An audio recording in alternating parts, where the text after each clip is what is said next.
Corona virus के मुकाबले के लिए विशेषज्ञ टीकाकरण को सबसे प्रभावी और दीर्घकालिक सुरक्षा का उपाय मानते हैं। भारत में कोरोना वायरस की 2 वैक्सीन कोवैक्सीन और कोविशील्ड उपलब्ध है। विशेषज्ञों का मानना है कि टीके की पहली डोज के 28 दिनों के बाद इसकी दूसरी डोज लेना आवश्यक है। शरीर में सभी पर्याप्त मात्रा में एंटीबॉडीज बन पाती हैं, यानी कि आपको वायरस से सुरक्षित रहने के लिए इसके 2 खुराक की आवश्यकता होती है। इसके विपरीत पेन इंस्टीट्यूट ऑफ इम्यूनोलॉजी के शोधकर्ताओं ने एक अध्ययन में बताया है कि जो लोग कोरोना वायरस से संक्रमित रह चुके हैं उन्हें वैक्सीन के दूसरे डोज की आवश्यकता नहीं है।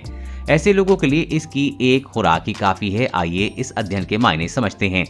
साइंस इम्यूनोलॉजी में छपे अध्ययन में शोधकर्ताओं ने बताया है कि जिन लोगों को कोरोना का संक्रमण हो चुका है उनमें पहली डोज के बाद ही एंटीबॉडीज बढ़ जाती हैं, जबकि दूसरी डोज के बाद एंटीबॉडीज की मात्रा में कोई खास बदलाव देखने को नहीं मिला है।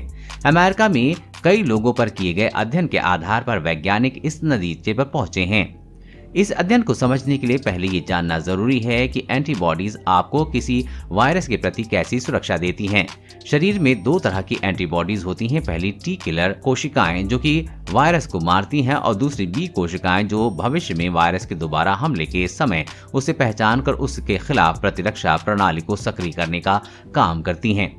अध्ययन में शोधकर्ता बताते हैं कि अमेरिका में कोविड संक्रमण रह चुके लोगों में पहली डोज के बाद एंटीबॉडी रिस्पांस बहुत अच्छा दिखा। अध्ययन के लेखक जॉन वेरी कहते हैं कि ये नतीजे शॉर्ट और लॉन्ग टर्म वैक्सीन एफिकेसी के लिए प्रोत्साहित करने वाले हैं। सामान्य तौर पर लोगों में वैक्सीन की पहली डोज एंटीबॉडीज बनाने और दूसरी डोज उसे बूस्ट करने में मदद करती है।